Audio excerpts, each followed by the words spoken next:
One track, one rider. Hi guys. Two very different motorcycles. Two sort of different motorcycles. In the orange fairings, we have the Race Ninja, a 2025 Kawasaki Ninja 500 KRT edition with lightweight armor bodies fairings, double bulb windscreen, Andriani Misano Evo 2 fully adjustable fork cartridges sprung for rider weight. We've got Ohlins rear shock, also sprung for rider weight. We've got Pirelli SC1 race slicks. So, not those. These. Yeah, these. Just pretend these are on there. Anyway, moving on. We've got a Hindle full exhaust with ECU flash by two-wheel dyno works to unlock the difference. Moving up front. Moving up front. We've got steel braided brake lines. And rounding it out, a nice, big, beefy Brembo brake rotor. And in the gray fairings, we have the Street Ninja, a 2024 Kawasaki Ninja 500 ABS with stock wasp face and wasp antennas. Stock forks, not adjustable, but fully capable of supporting the weight of a medium to large sized dog. We've got a stock rear shock with adjustable preload, sort of adjustable preload. This thing is so stock it doesn't even have a tail tidy. For the rubber, this is the one ungraded option on this bike. Instead of the standard Dunlop Sport Max, we've got Dunlop Q5s.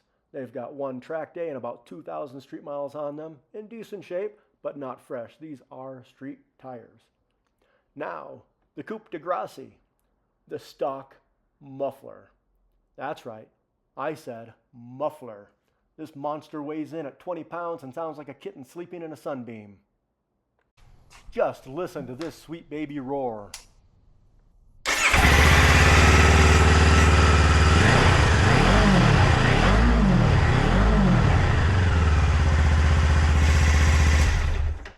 To wrap it up front we have stock rubber brake lines and a stock brake rotor. Now let's put these two bikes to the test and see which one comes out on top.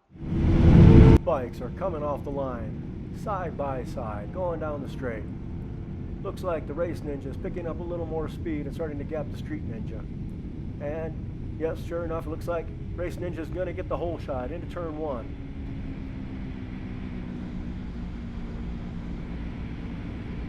Race Ninja is coming out of turn one with a mildly impressive speed of 71 miles an hour. And now we're into turns 2 and 3, two of the only 3 left turns on this entire track. Let's hope nobody's got cold tires. Race Ninja continues to have the lead going up the hill into turn 4. Race Ninja's going wide on turn 4. Street Ninja right behind, much tighter turn. Can he catch up? Heading downhill into turn 5. Turn 5, Race Ninja still in the lead. Coming back up the hill again. Now going into turn 6A and 6B. Street Ninja right behind. Sure looks like Street Ninja picked up a little extra speed there, but still behind in turn 7. Both bikes coming up. Race Ninja is gonna get to turn 8 ahead of the Street Ninja. Going down the back straight. And once again, looks like the Race Ninja is going to be picking up more speed and gapping the Street Ninja. Definitely getting to turn 9 first. Street Ninja is still halfway down the back straight. Race Ninja coming around the turn, heading into the final turn. And now down the front straight to the finish line. And Race Ninja is going to have this completed at 1:49. Street Ninja right behind, 1:53. There's our final results. The Race Ninja has completed the lap at 1:49.66. The Street Ninja right behind at 1:53.61, just under 4 seconds slower. So for some context on these numbers, The current track record for 500 Supersport at Pueblo Motorsports Park was set in 2022 by Jaden Fernandez, just a hair under a minute and 43 seconds. At the last race round at Pueblo Motorsports Park for the 500 Supersport, places 1, 2, and 3 came in just at a minute 44, minute 45, and a minute 46.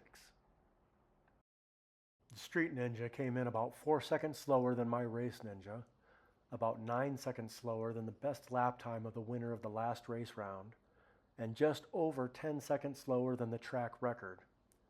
I guess the moral of the story is that a stock Ninja 500 is capable of getting within about 10 seconds of the track record when ridden by a moderately fast intermediate rider. There's not really a need to upgrade from stock until you're getting within about 10 to 15 seconds of the course record for your track. If I were to start over and upgrade a Ninja 500 to a track bike, here's how I'd do it. First, good tires. Get some Pirelli Supercorsa 4s, Dunlop Q5s, or something similar. The absolute next thing to upgrade would be the rider. Go to track days, take courses like Yamaha Champ School or California Superbike, get coaching, but ultimately upgrade the rider. That'd be the next best thing. Once I got fast enough going into corners that I began to notice brake fade, I would upgrade the brake rotors and probably put on stainless steel brake lines at the same time. Along with that, better pads and brake fluid. The next thing I would turn to would be the suspension, especially if I began testing the limits of the suspension. However, even at this pace, I didn't have any bottoming out of the suspension, not front or rear. It wasn't slow to turn in, and my rear never stepped out, even going over a pretty considerable bump in turn 5. Lastly, I would upgrade the exhaust and ECU, although let's be honest, that would really probably be the first thing because that stock muffler is ugly, heavy, and just begging to be replaced. Well, thanks for watching. I hope the video is entertaining, and if you're a new rider, hopefully helpful to you to understand where you should be focusing your money and attention first to get the most out of your bike. Again, thanks for watching, and we'll see you in the next video.